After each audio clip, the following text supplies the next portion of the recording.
고요한 오후의 햇살이 문틈으로 가늘게 스며들고 있었다. 그 빗줄기 속에서 아주 작은 먼지 입자들이 은은하게 부유하며 자신들의 존재를 반짝였다. 68세의 김윤석은 굳게 닫혀있던 방문 앞에 서서 깊은 숨을 내쉬었다. 아내가 세상을 떠난 지 어느덧 3년.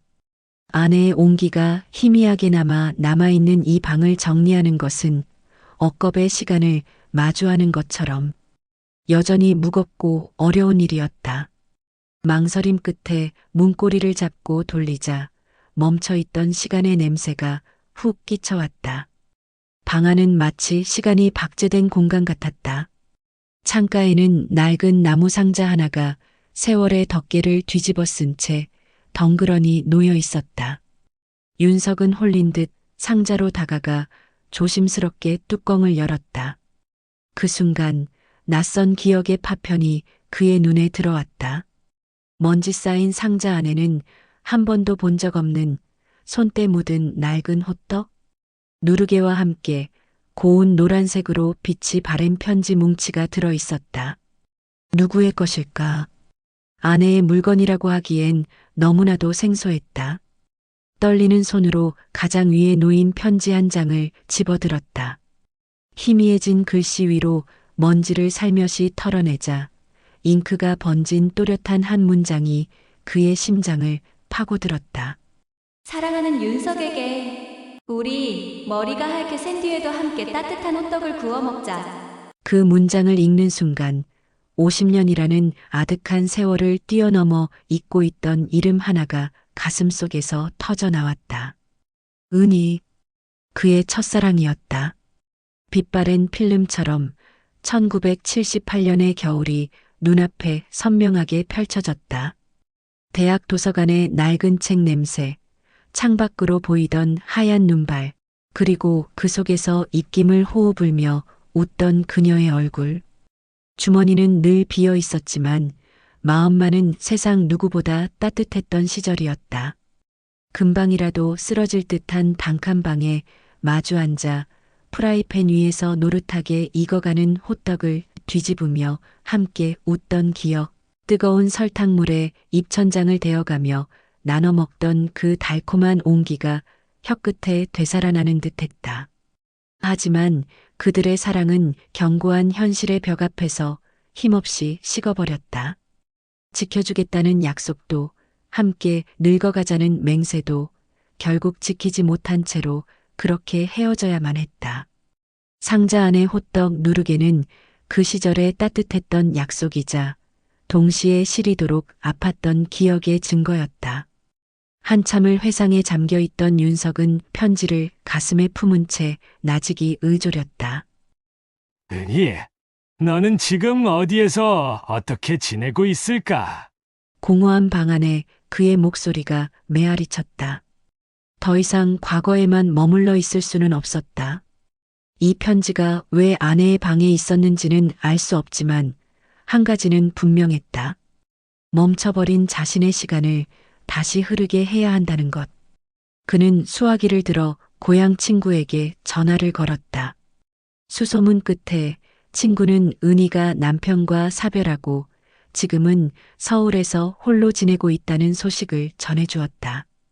50년 만에 다시 마주하게 된 첫사랑의 행방. 윤석의 마음에 새로운 온기가 피어오르기 시작했다.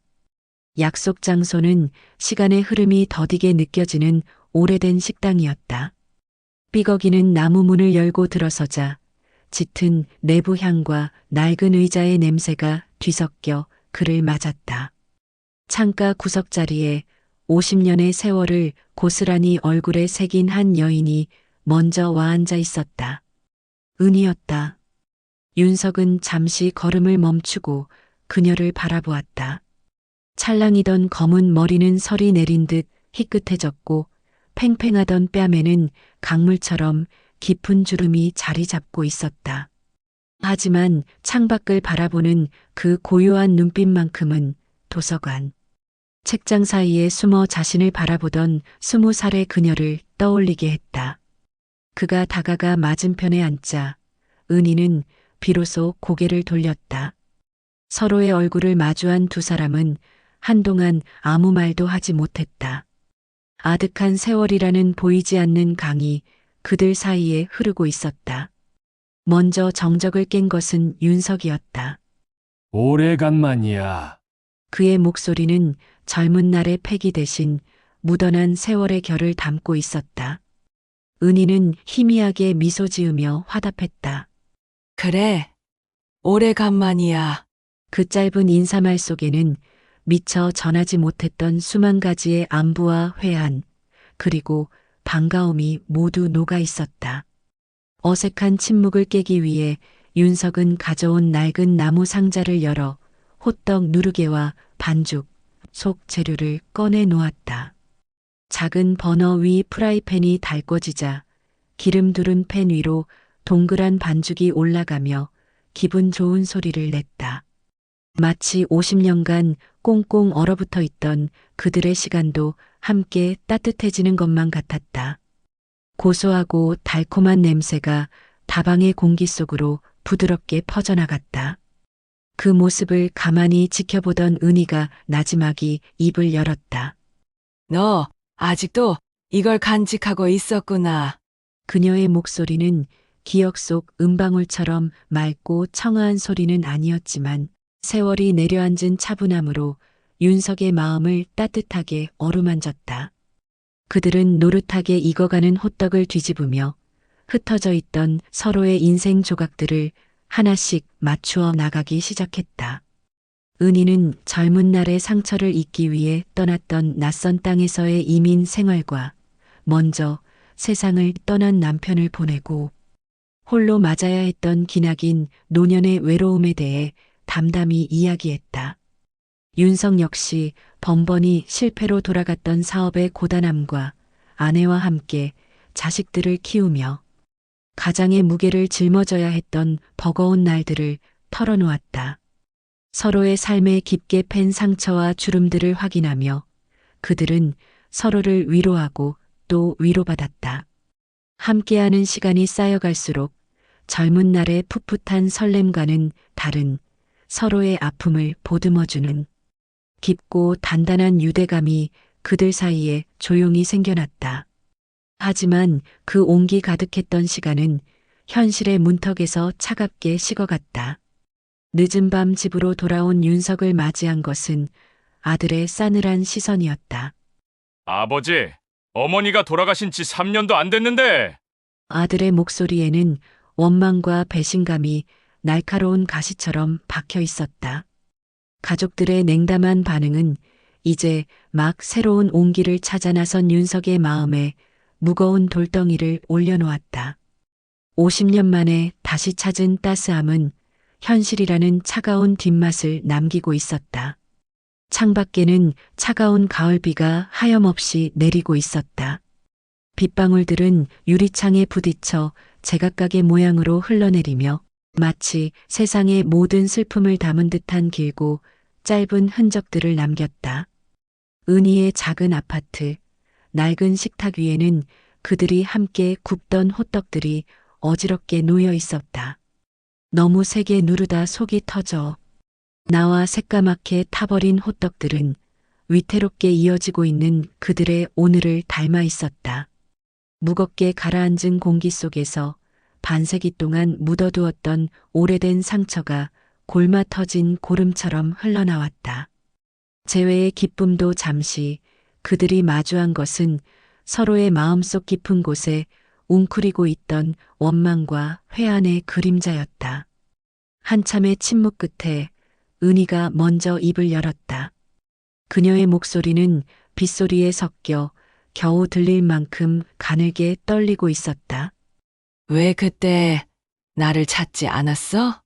그 한마디에는 50년이라는 기나긴 세월 동안 홀로 사귀어야 했던 원망과 그리움, 이해할 수 없었던 야속함이 칼날처럼 서려 있었다.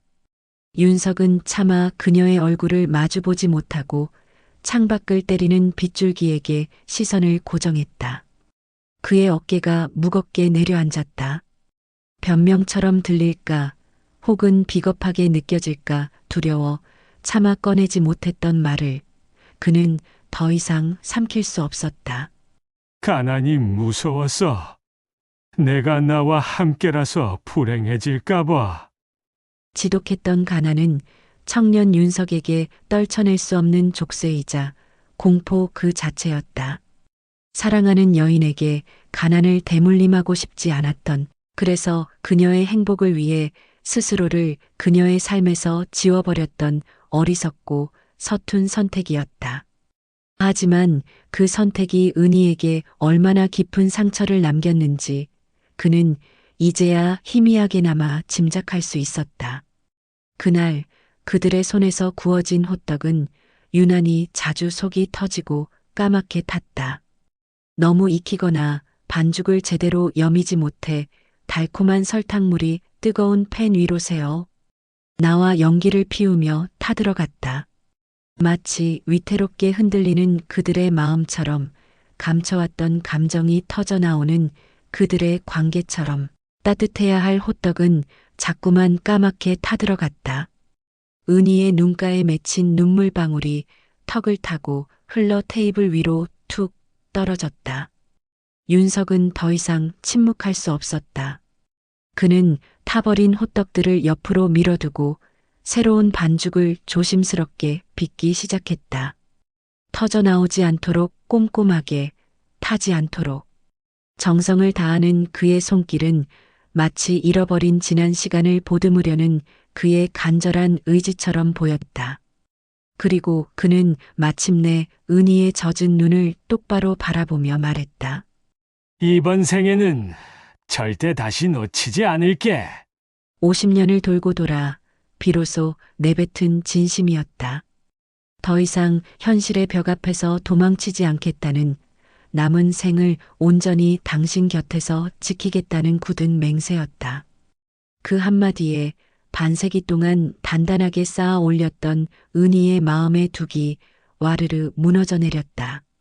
그녀는 어린아이처럼 그의 품에 안겨 50년 동안 가슴속에 응어리져 있던 모든 눈물을 쏟아냈다.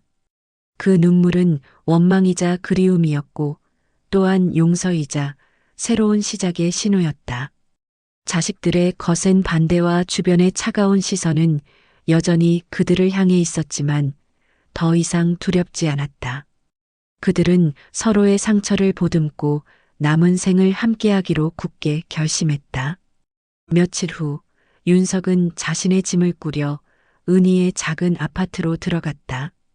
그렇게 50년의 세월을 뛰어넘어 두 사람의 서툴고도 따뜻한 새로운 생활이 시작되고 있었다. 계절이 몇 번이고 옷을 갈아입는 동안 꽁꽁 얼어붙었던 자식들의 마음에도 서서히 봄이 찾아오기 시작했다. 특히 아버지를 가장 이해하지 못했던 막내딸이 가장 먼저 그들의 관계를 받아들였다.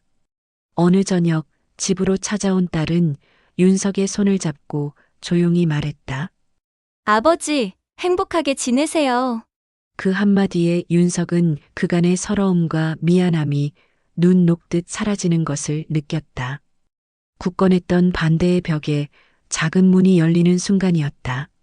화창한 어느 가을날 윤석의 가족과 은희는 가까운 공원으로 소풍을 나섰다. 울긋불긋한 단풍잎이 융단처럼 깔린 나무 아래 그들은 돗자리를 펴고 둘러앉았다. 어색한 공기가 감돌던 것도 잠시, 은희가 준비해온 반죽과 재료로 호떡을 굽기 시작하자 아이들의 눈이 초롱초롱하게 빛나기 시작했다. 팬 위에서 호떡이 노릇하게 부풀어 오르고 달콤한 향기가 퍼져나가자 아이들은 신기한 듯 탄성을 질렀다. 와, 호떡이다! 은희가 정성껏 구운 따끈한 호떡을 아이들에게 나누어 주자 아이들의 환호성에 어른들의 얼굴에도 따뜻한 미소가 번졌다. 그 순간 윤석은 비로소 자신이 가족들에게 용서받고 은희가 새로운 가족으로 인정받고 있음을 온몸으로 느낄 수 있었다. 첫눈이 소복이 내리던 그의 겨울, 두 사람은 아주 작고 소박한 결혼식을 올렸다. 가까운 가족과 몇몇 친구들만 참석한 자리였지만 그 어떤 화려한 결혼식보다 따뜻하고 의미 있는 시간이었다. 낡은 호떡 누르개는 그들의 사랑의 증표가 되어 예식 한편에 소중히 놓였다. 윤석은 은희의 주름진 손에 반지를 끼워주며 나지막이 속삭였다. 이 호떡처럼 우리 사랑도 늘 따뜻하고 달콤하자. 세월이 흘러 5년이라는 시간이 지났다. 윤석과 은희는 여전히 함께 매일 호떡을 구웠다. 이제는 주말마다 찾아오는 손자들이 합세해 호떡 굽기는 그들 가족만의 소중한 전통이자 유의가 되었다. 할아버지, 할머니, 오늘도 호떡 구워요. 손자들의 천진한 재촉에 두 사람은 약속이라도 한 듯 서로를 마주보며 행복한 미소를 지었다. 비록 윤석의 기력이 예전 같지 않아 기침이 잦아지고 걸음이 느려졌지만 호떡을 뒤집는 그의 손만큼은 흔들림이 없었다. 그 시간만큼은 50년 전의 청년으로 돌아가는 듯했다. 황혼이 붉게 물드는 어느 저녁 두 사람은 아파트 발코니에 나란히 앉아 있었다. 노을빛이 그들의 얼굴 위로 부드럽게 스며들어 깊게 팬 주름마저 아름답게 빛나게 했다. 윤석은 각 구운 호떡을 반으로 갈라 김이 모락모락 나는 한 조각을 은희의 입에 넣어주며 말했다. 은희야, 고마워. 내가 내 인생에 다시 돌아와줘서. 그의 진심 어린 고백에 은희는 눈시울을 붉히며 대답했다. 나도 고마워. 윤서가 내 마지막을 함께 해줘서. 그들은 함께 구운 호떡을 나누어 먹으며 길고 길었던 인생의 가장 소중하고 찬란한 순간을 함께 만끽했다. 쫄깃한 반죽과 함께 입안 가득 퍼지는 뜨겁고 달콤한 온기는 지나간 과거에 매몰되지도 다가올 미래를 두려워하지도 않게 하는 오직 지금 이 순간에 충실한 삶이 주는 찬란한 여운이었다. 차가웠던 반죽이 뜨거운 팬 위에서 부풀어 오르듯 그들의 엇갈렸던 두 개의 사랑 또한 마침내 하나의 따뜻한 결실이 되어 영원히 빛나고 있었다.